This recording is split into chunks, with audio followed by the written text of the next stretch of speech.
Hi guys, I'll welcome you to another episode of Bloodborne. It's actually not a real episode, it's just a reaction to Bloodborne's lore. A couple of you asked me for it, so I guess that's what we are going to do today. When I started playing Bloodborne, I started looking around for some lores and stuff because I was too curious. I think I know some things, but I'm sure there are a lot of things that I still don't know. That's why we are going to do it today. I found some Bloodborne lore by VaatiVidyas, which everybody say are the best Bloodborne lores out there. So yeah, are you ready to do it? Let's go. The oldest and strongest emotion of mankind is fear, and the oldest and strongest kind of fear is fear of the unknown. H.P. Lovecraft. Our eyes are yet to open. Fear the old blood. These were the words spoken between Master Willem and Lawrence, from the cautious teacher to the ambitious student. Fear what you do not understand. Fear the old blood. And so our story begins, as you might have guessed, with blood. Ancient blood. Deep below the city of Yharnam lies the ancient underground labyrinth of Tumeru. You know it as the Chalice Dungeons. Before killing Lawrence, I explored a couple of them actually because I wanted some insights and some everything. And yeah, I explored there, but everything was so easy for me because I was over leveled. The old labyrinth was carved out by the Tumerians, superhuman beings that are said to have discovered a sinister truth. The hunters had another name for the labyrinth. They called it the Tomb of the Gods, for below they found traces of godlike beings named the Great Ones. So I remember when I first met Gehrman, he told me about the Tomb of the Gods, so he meant this place. The Great Ones could function on transcendental planes of thought, meaning they had elevated their consciousness beyond the physical realm. The benefits of operating on this plane are unclear. Perhaps it was in the name of immortality, or perhaps power, as even beyond, the Great Ones could interfere with beings and events in the waking world. Whatever the case, it is clear that some sort of ascension took place, as there are numerous references to some Great Ones being left behind. Of all the strange life forms that reside in the nooks and crannies of the old labyrinth, the slugs are clear signs of the left-behind Great Ones. One such Great One appears to be abandoned Abritus, a left-behind being who apparently did not ascend with her brethren. One day, Abritus would be discovered by the humans above, in a crusade that begins with a character named Willem. Master Willem presided over... So, Abritus was a left-behind Great One. So he means that the Great Ones ascended? Yeah, it's weird. Master Willem presided over a prestigious place of learning, Byrgenwerth. Situated by a tranquil lake and secluded within a gigantic forest, Byrgenwerth housed the minds that would change the world. In fact, everything sacred in Yharnam came to be traced back to Byrgenwerth, including the most influential characters within our story. Bloodborne's lore is very character-driven, and there are 5 who I'm going to help you become familiar with. There was Master Willem, Runesmith Carol, Lawrence, Mikolash, and Gehrman. I'll introduce them to you in the order that they become. Mikolash was important? I didn't know. And who is the second one? Carol? Relevant in the story. As I said, Master Willem was the head of the school at Byrgenwerth. The man was obsessed with the truth and believed in pushing the limits of humanity. In almost every dialogue and description, Willem is referred to as Master or Provost, clearly deserving of a great deal of respect. Many would eventually diverge from his tutorage, but few can say that they didn't owe everything to his research, for while Willem presided over Byrgenwerth, the scholars there discovered terrific things in the tombs below the city of Yharnam. Once, a group of young Byrgenwerth scholars discovered a holy medium deep within the tomb. This led to the founding of the Healing Church and the establishment of blood healing. It's hard to be sure exactly what was found, but we do know it was related to the Great Ones. On the ground floor of Byrgenwerth College, we find the pearl slugs, remnants of the Great Ones, and at the very top of the college, we find Shell. the empty phantasm shell, an empty invertebrate shell that is said to be the familiar of a Great One. After this discovery, whatever it was that showed them that the Great Ones existed, the Byrgenwerth scholars launched an inquiry into the Great Ones and the Old Blood. For from this point onwards, there is an explosion of lore and history and references to what the scholars found in the tombs. I think it was Ebrietas. I think I read it somewhere before, a while ago, that the thing that they found in the dungeons was actually the left behind Great One. Below Yharnam. Many of these references come from runesmith Carol, the second character of our Who story. is he? Carol transcribed the inhuman utterings of the Great Ones into what we now call Carol runes. In true Lovecraftian fashion, it is really likely that it's impossible for humans to comprehend the speech of the Great Ones, but Carol apparently had a knack, a talent for creating a visual representation of the Great One's words. Nice. The hunter who receives this workshop tool can etch Carol runes into their mind to attain their wondrous strength. Provost Willem would have been proud of Carol's runes, as they do not rely upon blood in any measure.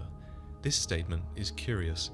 It tells us three things. First, Provost Willem and Carol were close, as Willem would have been proud of him. And second, Willem didn't have a chance to be Why? proud, so it's possible that the two lost contact.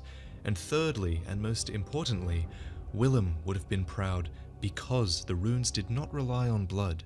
In other words, Willem did not approve the use of the Old Blood, the blood found in the Tomb of the Gods. The Metamorphosis rune states, the discovery of blood made their dream of evolution a reality. Metamorphosis and the excesses and deviation that followed was only the beginning. Willem believed in a different path.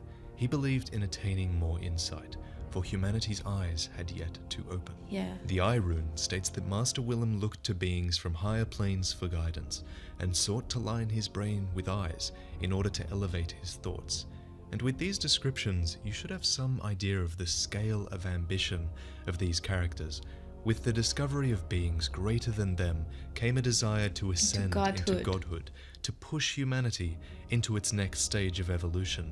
The only question was, how? Blood or insight? And this was a question that split the ranks of the Byrgenwerth scholars. It's how we arrived at the cutscene we started at earlier, with Master Willem and Lawrence parting ways. Master Willem, I've come to bid you farewell. Oh, I hate you, Lawrence.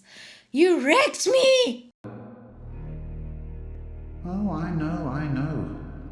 You think now to betray me. No, he was paranoid. From this cutscene, we can infer that Lawrence was a high-ranking student of Master Willem, because firstly, Lawrence refers to Willem as Master, and secondly, Willem clearly regards Lawrence highly enough to call this departure a betrayal. No, but you will never listen. Lawrence disagrees. He does not see it as betrayal, and here we come to the heart of what their disagreement is about. Essentially, it boils down to the difference insight between the and two blood. resources in the game. Willem believes man requires insight and knowledge to ascend. Lawrence believes in the power of blood.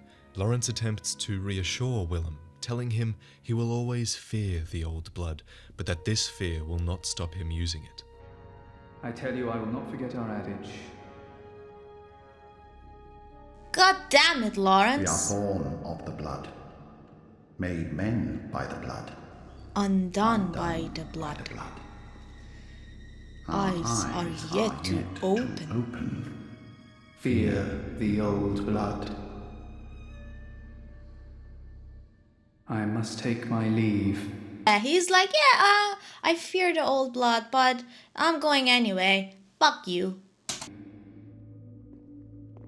Lawrence leaves the Byrgenwerth scholars, presumably with a small group of rebels, and goes on to found the Healing Church. Willem remains at Byrgenwerth and attempts to elevate his thoughts to a higher plane. He will return to our story at a later time, so while I tell you of what Lawrence went on to do, imagine Willem here in Bergenworth, sitting in his rocking chair over the lake, musing on how to acquire insight and elevate his thoughts To a higher plane. Everything Lawrence would come to achieve was based on the knowledge he had come by in Bergenworth. In retrospect, we clearly see why Willem saw Lawrence's departure as a betrayal. Perhaps Willem himself even planted these ideas in Lawrence's mind. A note in the lecture hall reads, "Master Willem was right. Evolution without courage will be the ruin of our race."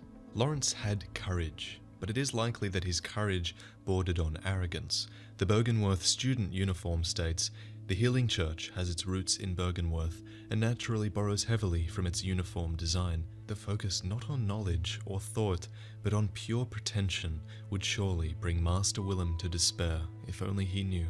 So Lawrence threw caution to the wind and put his faith in the old blood. Think on human history.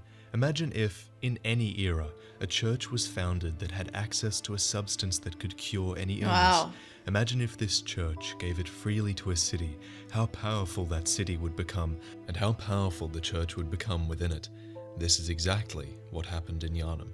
People came far and wide to be treated with the miraculous blood of the gods, and the people of Yharnam put their faith in the Healing Church.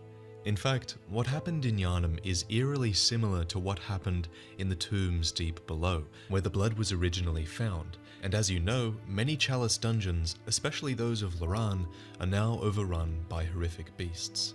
The lower Loran chalice states, "There are trace remains of medical procedures in parts of ailing Loran. Whether these were attempts to control the scourge of the beasts or the cause of the outbreak is unknown." The ailing Loran chalice states, "The tragedy that struck this ailing land of Loran is said to have its root in the scourge of the beast. Some have made the dreaded extrapolation that Yharnam may be next." Yharnam was next. Through overuse of the healing blood, the city would eventually succumb to the scourge of the beast. Until then, though, Lawrence and the Healing Church managed to grow in power with the miraculous healing properties of their special, yet infected, blood. Yharnam grows to become a city of worship and fear. As you explore throughout the city, you see the influence of the church everywhere. With Yharnam's resources, Lawrence clearly had the power to grow the church beyond what would have been possible at Bergenworth. All the while, he continued exploring the labyrinth below Yharnam. The Tomb Prospector said reads, "Attire of the Tomb Prospectors who explore the old labyrinth on behalf of the Healing Church. The Healing Church traces its roots to Bergenworth and is therefore aware of the ruins' true importance. These ruins contain much more than hunter trinkets. Indeed, they hide the very secrets of the old Great Ones, sought after by those with the insight to imagine greatness." On top of this, Lawrence split the church into multiple branches, each with a different purpose. So Lawrence, if they knew the history of the Tomb of the Gods, the Bergenworth, they should have known that what happened there. They should have known that the blood made everybody in the dungeons into beasts and stuff. So why did they choose to repeat this again? There was the choir, the school of Mensis, and the workshop. We'll get to these branches as they become appropriate, but the main purpose of the church, at least to the people of Yharnam, was the administration of blood healing. Within the Grand Cathedral itself lies a note that says, "Heir to the ritual of blood." I haven't found this. I've never seen this note. That sucks. Okay, let's go. Purveyor of ministration. Place your hand upon the altar's sacred covering and inscribe Master Lawrence's adage upon your flesh. Blood ministers would have been those who administered the blood healing. How else would the people of Yharnam be so obsessed with blood? In Yharnam, they produced more blood than alcohol, as the former is more intoxicating. However, the ministration of blood was likely a means to an end, for the Healing Church still intended to commune with the Great Ones, in hopes of ascending humanity to a higher plane. This task was given to the choir, a group who were a part of the Healing Church. Members of the choir are both the highest-ranking clerics of the Healing Church and scholars who continued the work that began at Bergenworth. The eye covering indicates their debt to the teachings of Master Willem, even though their paths diverged. The choir. Okay, so I remember the choir. I remember this hunter. in Bergenworth who wrecked me. It was the toughest hunter fight I've ever had. She or he was from the choir group. Okay. Garbed in black and white, with the familiar eye covering, occupied the upper cathedral ward. It seems to have been their job to research and make contact with the Great Ones. The Great Is Chalice became the cornerstone of the choir, the elite delegation of the Healing Church.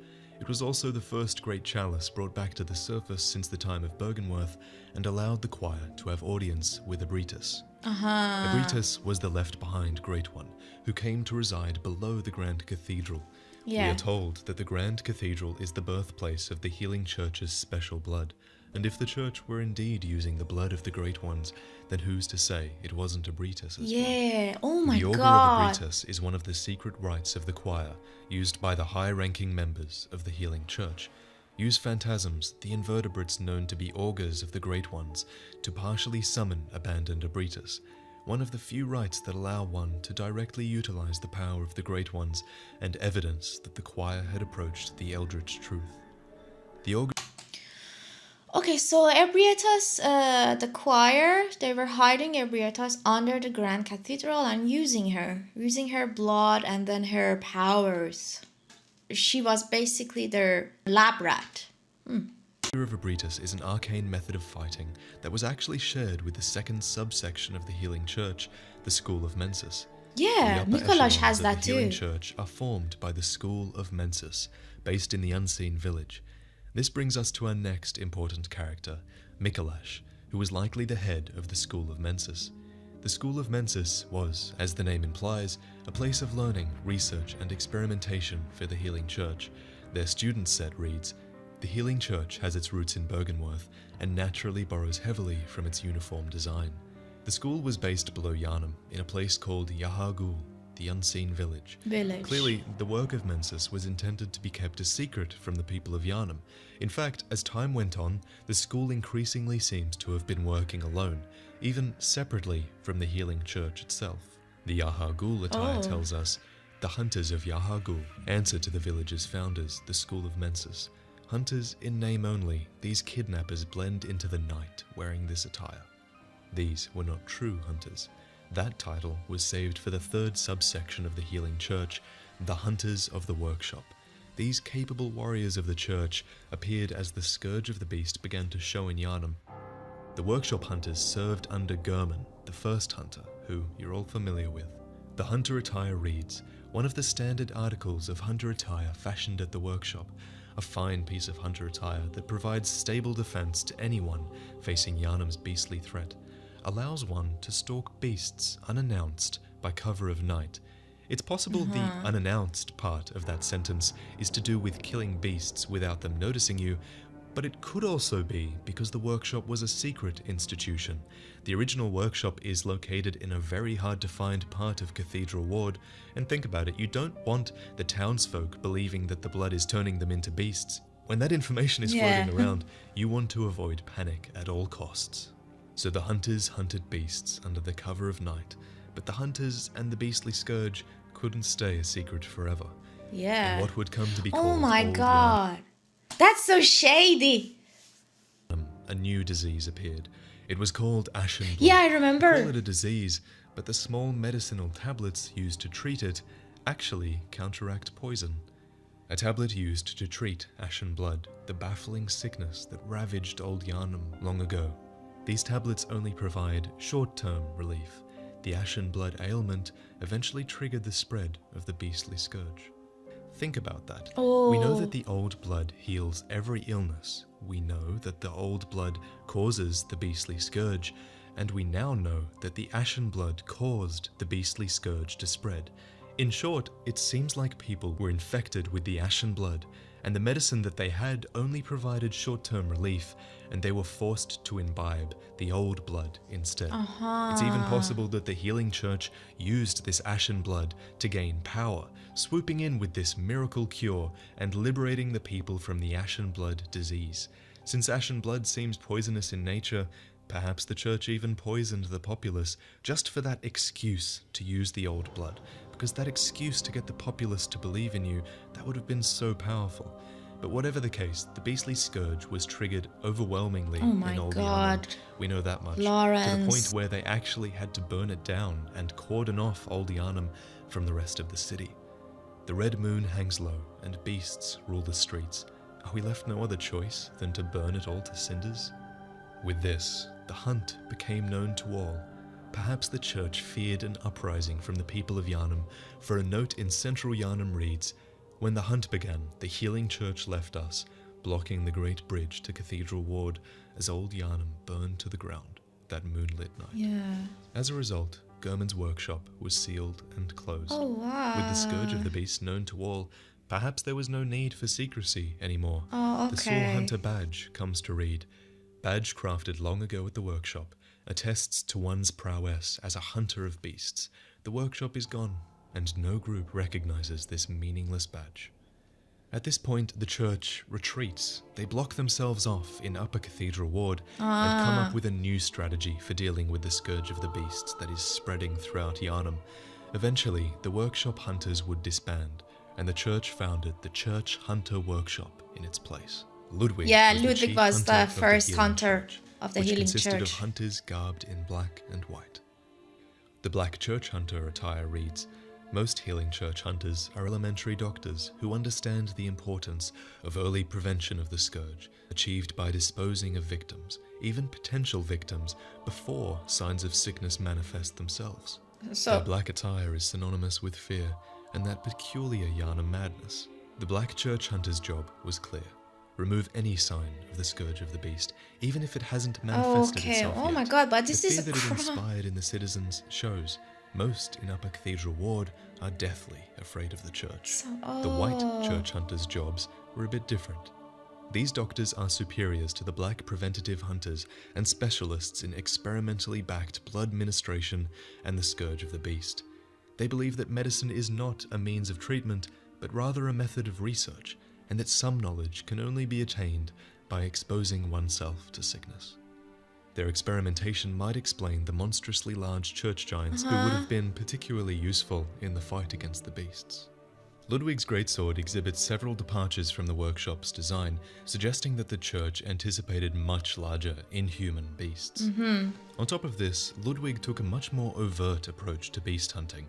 Nightly, he would embark upon central Yharnam across the Great Bridge to fight back against the beasts. But he was not alone. The population of central Yharnam joined the hunt as well, swelling the ranks of the hunters. Ludwig, the first hunter of the Healing Church, once recruited Yharnamites to serve as hunters. This hunter's attire was made for new recruits and has excellent straightforward defense, but not nearly enough to allow an ordinary man to stand any real chance against the beasts. It sounds like a very clever move, as it probably stopped the populace blaming the church and likely formed more of a us versus them mentality. yeah. Yeah, I remember reading a lore about these huntsmen. Actually, they were actually fighting alongside Ludwig. But somehow they became beasts themselves and they see the hunter, which is us, as a beast. That's why they attack us. Meanwhile, in Bergenworth, Master Willem had an epiphany. We are thinking on the basest of planes. What we need are more eyes. Willem took this very Literally.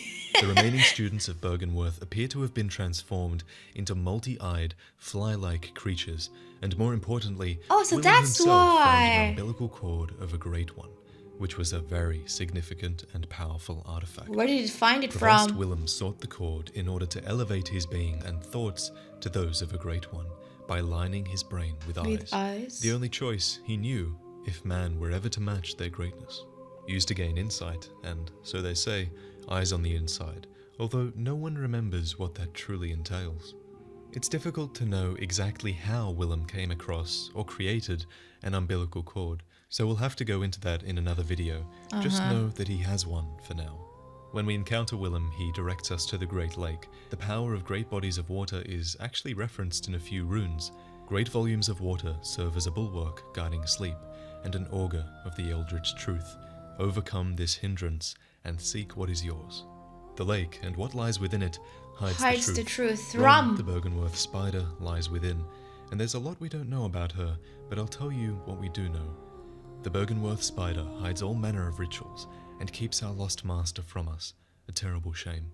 The spider is certain to reveal nothing, for true enlightenment need not be shared. I believe this is what the vacuous part of Rom's name refers to. Yeah. This creature is somehow hiding the true truth. nature of the world, and when you defeat it, you don't need insight to see the world for what it truly Yeah, I remember when I defeated Rom, suddenly I could see these amygdala creatures all over the city. is. The night moves forward, the blood moon descends, and after killing Rom, we are finally granted access to what remains of Yahar'gul, home of Mikolash and his school of Mensis. The school of Mensis appears to have grown apart from the healing church and the choir. There is little information on Mikolash and his school. Yeah, what is but this? we What can did they prove do? that there was a split. Firstly, Mikolash uses the Augur of Abritus, a secret rite of the choir, And the shared among other the one. high-ranking members of the healing church. This suggests he was trusted with By this the information choir. and was once a sane member of the church. To prove that there was a split between the healing church's choir and the school, we note clear signs of distrust and fighting between the groups. Imprisoned inside Yahar'gul is the corpse of a member of the choir. And inside the Nightmare of Mensis, we find who the official guide calls Edgar, choir intelligence. Clearly, the choir was suspicious of what was going on in Yahar'gul with the school of Mensis, and based on what we find there in Yahar'gul, it seems the choir had good reason to be. The school of Mensis were attempting to commune with the Great Ones, and they Okay. succeeded. As Willem did, they found an umbilical cord. We find 4 cords in the game that allow contact with the Great Ones, and Mikolash had one. Had one. This cord granted Mensis audience with Murgo, but resulted in the stillbirth of their brains. As we know, most Great Ones reside in the Nightmare Realm, and whatever ritual they performed with this cord ripped Mensis and its students into a nightmare. That's why you find the lecture hall in the nightmare, and that's why there's hundreds of dead students throughout Yahar'gul, all wearing the cage that appears to have delivered them to their harrowing nightmare. Mikolash's corpse provides a gateway into the nightmare, and we find him here, clearly insane, wandering the halls. Mikolash believes that it's possible to ascend towards becoming a Great One, citing Rom as his example. Rom, however, is not fully developed, rather she has the blood of their kin. And let's just go back to Rom for a second. When you defeat Rom, Queen Yharnam appears. She's Yeah, a Tumerian woman. She's a queen. Actually, I remember. I'm not sure. I remember I read some lore about the Sumerians before, a while ago. She was pregnant with a great one. Mergo, I think Mergo? Yeah. Oh my god, I just found out something. So, Mergo was a great one, a baby great one, I think. I'm not sure.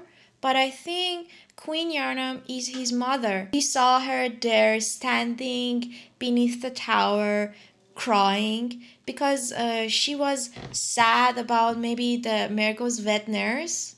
Maybe they were separating mom and son. That's why she was so sad or something. I'm not sure. Let me know in the comments if I'm right. Woman who has clearly suffered a childbirth gone horribly wrong. Yeah. She is linked to the Nightmare of Mensis, Yeah. to the ritual that Rom was hiding, and she appears in this nightmare, looking up towards Yeah. Murgo's loft, where Murgo and his wet nurse reside. Queen Yharnam hails from the Tumerian civilization that was in power long ago, and she was blessed with a child of the Great Ones. From the way she appears outside Murgo's loft, it is clear that her consciousness, her spirit, was pulled into this nightmare as well. Even when you encounter Queen Yharnam's real self in the Tumerian tombs, the baby Murgo screams whenever you hit her, and even when you kill Yharnam in the tombs, it is clear that she is not actually dead. I didn't go there. I don't know anything about this beat of the story. But yeah, she's still alive down in the dungeons and you can fight her. So her spirit was okay. But her horrific consciousness is only asleep, and it stirs in unsettling motions. Her consciousness seems to be showing up here in the nightmare, completely separate from her physical Okay. form. The same thing is happening with you, with Mikolash, with the Great Ones in the nightmare with you. You all exist in this nightmare that Mensis created. So your next question is, which Great One impregnated Yharnam with Murgo all those years ago? I believe it is formless Erden. The Great One Odin, lacking form, But formless Odin was a rune. The Great One Odin lacking form exists only in voice. Oh. To cite the fastest evidence to present, there's nothing in the cradle after you defeat Mogo, and Mogo himself, the child, has no form. Also, his cries are heard throughout your adventure. Yeah. He exists everywhere. Additionally, Mogo's wet nurse has no form under those robes. Yeah. And also, the women that are impregnated when this blood moon descends are all related to Odin. But we'll get to that in another video. When you defeat Mogo's wet nurse, you Nightmare get a message slain. unlike any other that you've received thus far. Instead of prey slaughtered, you get nightmare slain. You defeated a true Great One that's elevated its consciousness to the nightmare realm, and the game is nearing its end. However, all of this should make you think, the Nightmare of Mensis isn't the only dream world I've set foot in, is it? This entire time I've actually been journeying out from the hunter's dream, guided by lanterns that led me to Mogo and her wet nurse, all of which is made possible by German and his doll. Travel to the hunter's workshop in the waking world and seek the truth. Every Great One loses its child and then yearns for a surrogate. Yeah. The third umbilical cord precipitated the encounter with the pale moon, which beckoned the hunters and conceived the hunter's dream. Next to the cord is the unanimated doll. Take a hairpin from this real doll and then pass it along to the doll in the dream. When you give her the hairpin, she sheds a single tear, which reads, "Created from the shining silver doll tear, this blood gem is a quiet yet unfaltering friend that continually restores HP, the life essence of a hunter. Perhaps this doll's creator had wished for such a friend, albeit in vain." It's clear that German called upon the Great Ones using an umbilical cord, similar to the manner in which Mikolash did. The Great Ones that inhabit the nightmare are sympathetic in spirit and often answer when called upon. German, lonely and lacking purpose after the church had no more need for his workshop, must have called upon the Great Ones. A Great One responded, the pale moon presence, and imprisoned German within the dream. Oh my god, so that's why. Oh my, I didn't know that. That's so cool, man. I feel like I now know the whole story. For while German sleeps, he utters this rare piece of dialogue that clearly shows he does not want to be here. Oh my god, I heard this Lawrence. like 3 to 4 Master times. Willem, somebody help me. Unshackle me, please. Anybody. I've had enough of this dream. The night blocks all Poor sight. thing. Oh, I saved you, German. please. So for what purpose was the dream conceived? Well, the doll tells us that countless hunters have passed through here, and all of the graves tell us that as well. And Eileen and Jura both have dialogue that is testament to that fact. They talk about how they've been through this dream before as well. So why are hunters being sent through this dream, unable to pass away, just forced to go out into the world and kill beasts? It becomes clearer when you kill Mogo's wet nurse. You return to the hunter's workshop burning down, the dream's purpose fulfilled. Ergo, the purpose of your dream and your hunt appears to have been to slay a Great One. 3 endings are presented. To slay a Great One, which is Mergo's wet nurse, but we also slayed Ebrietas. She was also a Great One. So what happened? Presented to you. The first. German offers you a way out of the dream. He asks you to accept your death, for if you do, then you'll awaken in the waking world of Yharnam, and your consciousness will be no longer linked to the dream. The trophy for this ending reads, "You lived through the hunt and saw another day."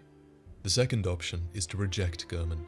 He suggests that to do so must be a decision caused by madness, and he pits his will against yours to forcibly remove you from the dream. All the while, he entreats you to accept your death and be freed from this dream. If you overpower German, we meet with the Moon Presence, the being that appears to have conceived this nightmare. Just like the nightmare Mergo conceived, it embraces you, and in the cutscene to follow, we see ourselves performing the same role that German did, hosting the dream, likely a slave to the Moon Presence, or perhaps its surrogate child, guiding hunters throughout this dream in an effort to slay other Great Ones. The trophy for this ending reads, Captivated by the moon presence, you pledge to watch over. So the moon presence is a great one who wants the other great ones such as Mergus Vetners and Ebrietas and Amygdala killed. But why? Why does she want that? The hunter's dream. There's one key thing you need to remember. The Great Ones are a race, but they're a race unlike any other.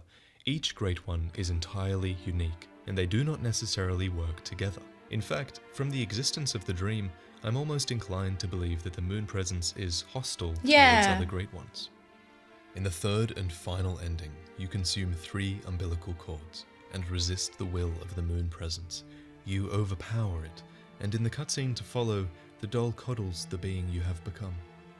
You have ascended, truly, as few have before. Like Ram? The trophy description states, you became an infant Great One, lifting humanity into its next childhood. So after the end of all this, you probably still have questions. What is pale blood? Why does the moon presence guide hunters towards killing that's my beasts and question. Great Ones? Which ending is the good ending? For all this and more, you need to be subscribed to the channel. I'll have another video out soon analysing the endings, and from here on out, the channel should split into 3 main... One of you told me something very interesting about the moon presence on Instagram. Flu, it was you if you're watching this. You told me that the moon presence saw me as an enemy because of the 3 umbilical cords that I have consumed. She thought me as an enemy. That's why she fought me. And actually, I was the boss in that fight, not her. She wanted to kill me because she felt threatened. And you remember the one attack that she had that took all my health? Flu said that I was supposed to die with that one attack, but I didn't because my character was now stronger than her. That's why we could easily defeat her and become a great one instead of her. That's very cool to know. And there's another video of VaatiVidya that I want to watch. It's about the DLC. There are still a lot of things that I want to know about the DLC's story. I read a couple of lores about it already, but that would be great if I can watch this with you as well. Let's go. Wrath of Mother Cause. This area, and what happened here long ago, is what Maria hides behind the astral clock tower. This is the fishing hamlet, the third and final stage of Bloodborne's DLC. Beneath the surface, off to the left and the right, is the city of Yharnam. The nightmare we progressed through, from this perspective at least, resided beneath the Great Lake. Look! From the very beginning of the video, I am finding out new things, and this is so cool. Long, which explains why all the patients in the previous episode heard the dripping and the currents and the rain. Okay. I went through the footage actually because I was curious, and just before the clock tower opened, both hands aligned on one of the many runes that line the edges of the clock. Guess which one it was? They pointed to a deep sea rune. It reads, "This transcription of the Great One's inhuman voices depicts down-reaching currents.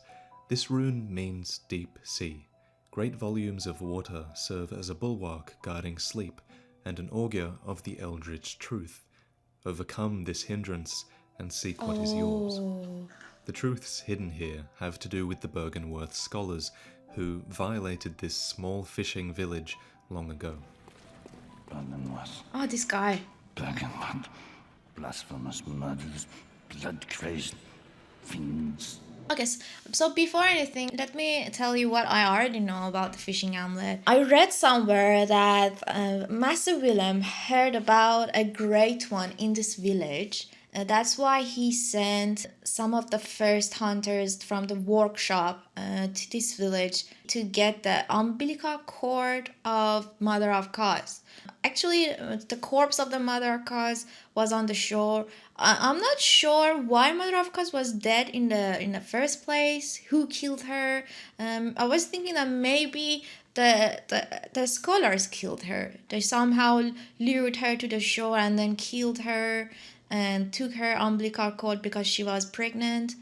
And then I already know that the people of the fishing hamlet worshipped Mother of Cause And that's why they fought back. They fought back with the hunters, including German and Maria, and that's how the hunters killed every villager, mother of cause, and the baby, which is orphan. And that's why Lady Maria committed suicide, and then she wanted to hide the truth because she was very ashamed of it. She was embarrassed. But let's see if what I know is correct. Atonement for the wretches by the wrath of Mother Goss. Mercy for the poor wasn't child. Mercy. Oh, please. There's a lot in this dialogue. Firstly, this inhabitant of the village had some interaction with the scholars of Byrgenwerth, the wretches, as he calls them, the murderers, the blood-crazed fiends. They did something to a child, and he calls upon the wrath of Mother Cos, whose name should probably be familiar to you, right? Yeah. Son of Cousin. Saint Cousin. Do you hear our prayers? Clearly, she's a great one. As recommended by a couple of people in the last video, if you come here as a piece of cauliflower, Pale broccoli, we call it. then instead the villager says this. Curse here, curse there. Oh, Curse for he and she. White hair. A bottomless curse. A bottomless sea. Source of all greatness. All things that be. Listen for the baneful chants. Weep with them as one in trance. And weep with us. Oh, weep with this us. is so cool. So, what did those of Byrgenwerth do to warrant curses being placed upon them? It must have been pretty terrible, and the accursed brew reads, Skull of a local from the violated fishing village. The inside of the skull was forcibly searched for eyes, as evidenced by the innumerable scratches and indentations. No wonder the skull became stewed in curses. And this skull partly explains it. It sounds like the scholars of Byrgenwerth came to this little village and violated the inhabitants in the name of new discoveries, and it also sounds like the villagers called upon a Great One to curse the scholars. According to the Moon Rune, the Great Ones are sympathetic in spirit, after all, and based on the way the Byrgenwerth scholars were violating them and searching them for eyes, clearly the villagers had had some interaction with the Eldritch Truth. So the scholars were cursed, and so were their successors, the hunters. Forevermore. At this point, I went back and I unlocked all the cells we found in episode 1.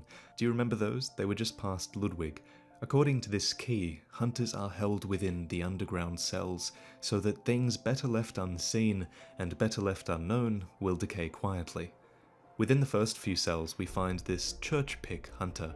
He drops the church pick, which is a sort of pickaxe crossed with a short sword or a spear type thing. And I also unlocked the door that held this guy, who was reciting something about being a true blade of the church. According to the wikis, his only purpose is to be killed and looted for his set, which names him as Yamamura the Wanderer, an eastern warrior who pursued a beast for honorable revenge and then became a hunter of the League. The innermost cell belonging to the bell ringer remains locked for now. Yeah, this guy. Hear this? Fear the bell's toll. For only death awaits foolish prying eyes, and the church assassins are never far One of behind. you is you. One of them is you. Clearly there's more to discover, so now that the stage is set, let's play our part and get through to the finale. I love how this stage feels like an actual fishing village. They've done a great job with that. It's a unique location for a level as far as the Soulsborne series goes, and they do so much with such a simple theme. The fishmen are a dime a dozen, and I like how backstabs are actually a viable technique against them, unlike most enemies in Bloodborne up until this point.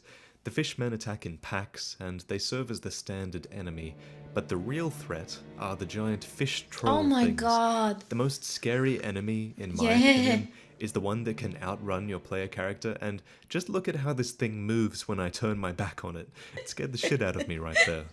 Approximately 1,000 backstabs later, you learn just how difficult these things are.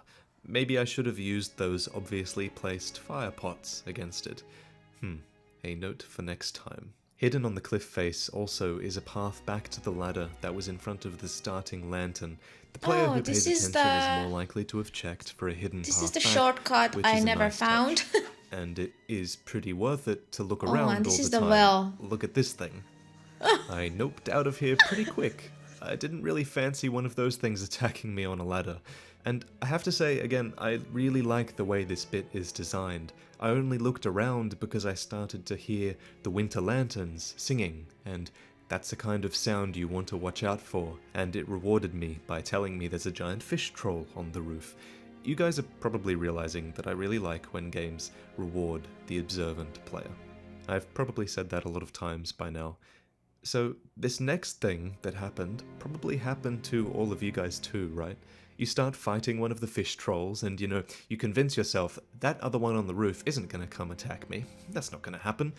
And then you're about to win and you're like, hang on, what's that noise? God damn it.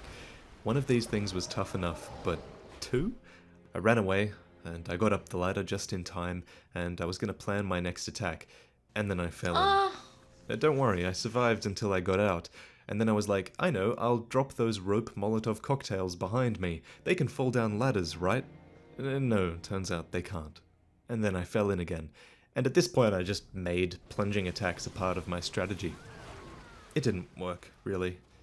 Eventually I just got good, and I realized to my surprise that one of them had dropped a weapon. Okay. It was the Rakuya. A weapon I which was never Maria's got weapon. because I didn't want It to reads, deal Hunter with these weapon guys. wielded by Lady Maria of the Astral Clock Tower, a trick sword originating in the same country as the Canehurst Chikage. Only this sword feeds not off blood, but instead demands great dexterity. Lady Maria was fond of this aspect of the Rakuyo, as she frowned upon blood blades, being a distant relative. Yeah, I knew that. I read somewhere, and also, like always, David was there to tell me that Lady Maria was actually from Canehurst and she was a relative to the Queen. If she is from the Canehurst castle, she was a pale blood. Yeah? No, pale blood. Pale blood? What did you call them? I don't know. Of the I don't Queen. remember. One day she abandoned her beloved Rakuyo, casting it into a dark well when she could stomach it no longer. What a neat little story. Maria must have eventually given in to her desire for blood, as she certainly uses blood and self-sacrifice in her boss fight. How curious that she's related to Queen Annalise as well. I've got some theories on this, but it'll have to wait for Prepare to Cry. By the end of the playthrough, the Rakuyo becomes my main weapon. This is a skill build after all, using the Blades of Mercy, the Burial Blade, and not to mention this character actually looks just like Maria, right? I modeled this character after the doll ages ago, so yeah, who would have thought that that would pay off? It's cool to have a weapon that you can call your own, you know? I've been searching for one for a while. In a hut further down, we find a lantern, and lying on the ground, dying next to that lantern, Simon. is Simon, the Bowblade Hunter. Who are you? I'm afraid I've made a bunch of things. I think that guy in the cell killed him. Oh, I can hear the bell now. The Yeah. beast-eyed assassin. She's Asshole. after me. Again. Oh, Simon was also a hunter who was looking for the secret, just like us, right? And again. It never ends. Please. I need you to do something. This Testament village to the is old the true sins. secret. Testament to the old sins. It feeds this hunter's nightmare. Please, bring to an end the horror. So our forefathers sinned. Oh, We yeah. hunters cannot bear their weight That's so forever. unfair. It isn't fair. Yes, it isn't. It just isn't fair.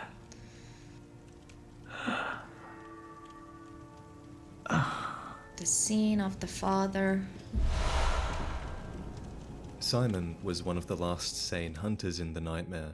He pushed us to go deeper and deeper into it, and with Maria gone, he seems like he decided to come forward himself and fight a little bit farther. However, there is another hunter here, Yeah, other this than guy. Simon, someone who doesn't want anyone discovering what lies at the end of the nightmare. Brador, the church assassin. The weapon he uses is the bloodletter, which assumes its true and terrifying form after it draws upon blood from the inner reaches of one's body and soul. This is what it reads to believe. Well, well. Look who's here. Why did you kill Simon? Welcome to my quarters. I've never entertained a guest before. I feel like this guy is Mikolash Are you going voice to kill actor. me? After all you've done, kill me? As if to right your No. wrongs. Patches. You get his weapon if you kill him, but I kept Brador alive here because I wasn't sure if there was more to him. And sure enough, he does invade you a total of 4 times throughout the rest of the stage. Once outside his cell, once on a bridge, once in ambush when you pick up an item down below, and once in a cave. I killed him. Each so. time he drops a different piece of his attire. The clothing has its own story I as well. shouldn't have killed him Turns there. out Brador was a church assassin who wore the beast hide of his former compatriots. The church gave him a bell that he could ring to hunt people down and stop people discovering their secrets. And we'll talk more about him later, but moving on. In the next section, I spied one of those mollusk things clinging to a post. Those And I mermaids? was like, yeah, I'm not going to let myself get ambushed by that thing.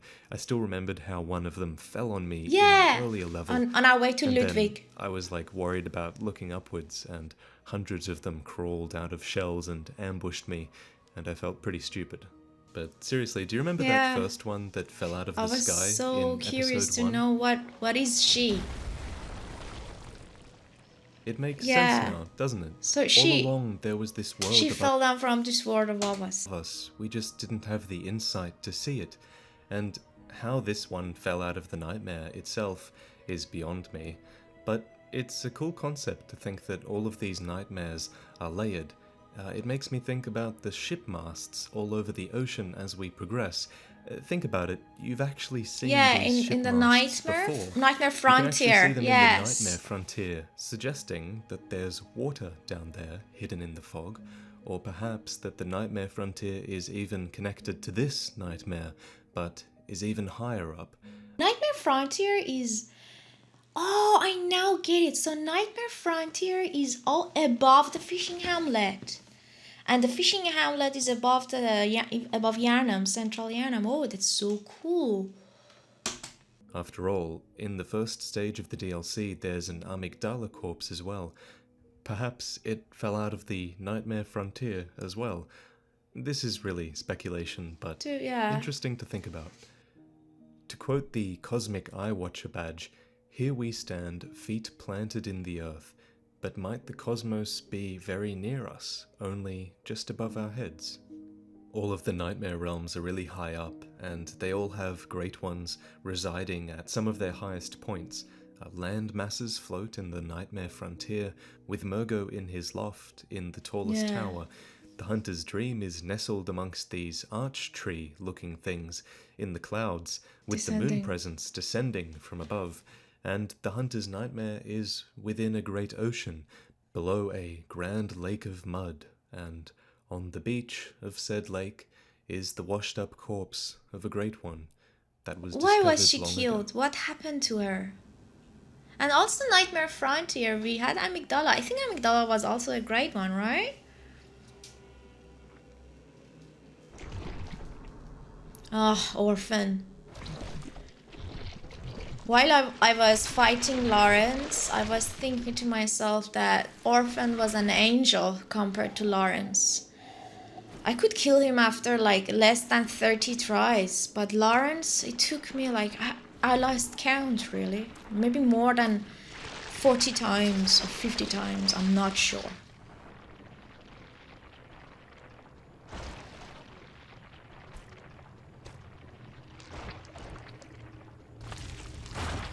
Placenta. I now know that it's a placenta.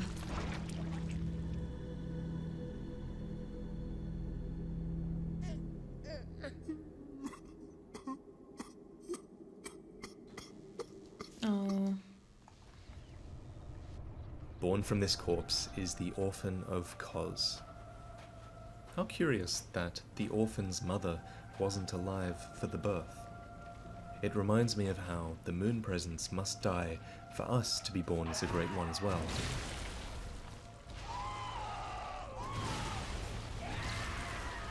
This is probably one of the hardest bosses in Bloodborne.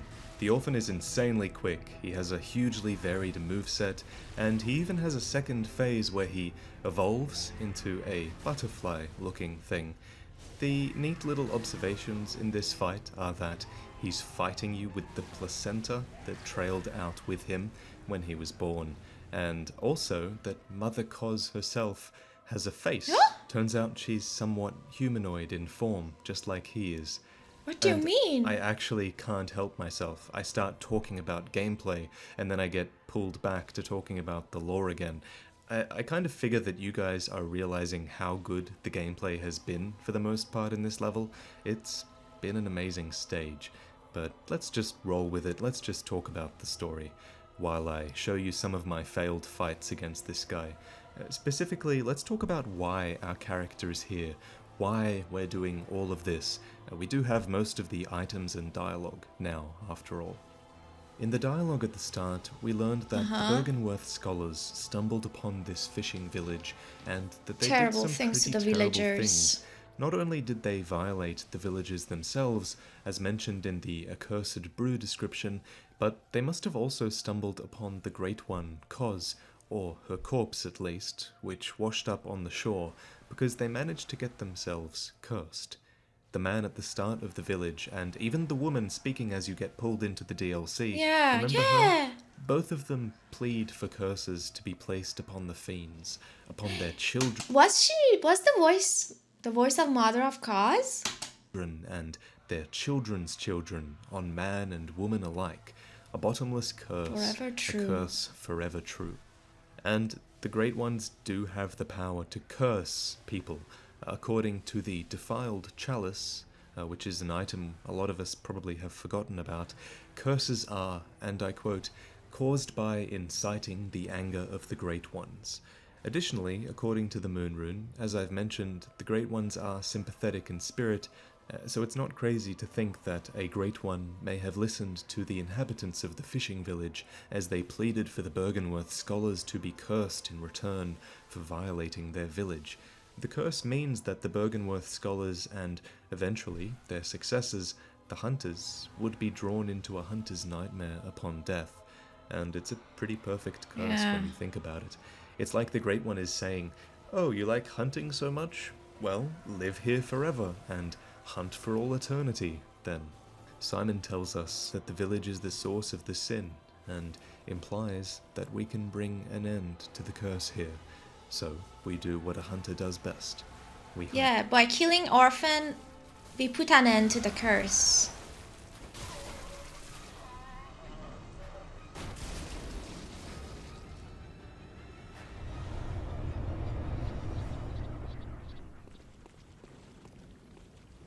I know now that the black fog is... Oh, I'm seeing her face now. Yeah. So that's why Orphan also looks like a human. Also, I think it was David who told me that probably it was Gehrman that killed Orphan of Kos, Gehrman and Maria, and that's why Orphan takes the form of a human, and that's why at the beginning of his cutscene he cries, and the sound of his cry is exactly like Gehrman's cry. Gehrman was Orphan of Koz's nightmare, and in this nightmare world he took the shape of his nightmare.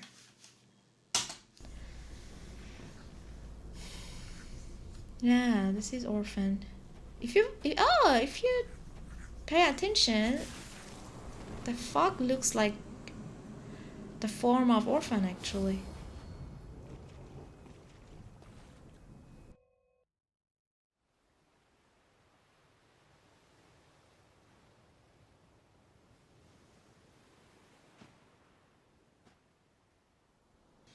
We saved everything.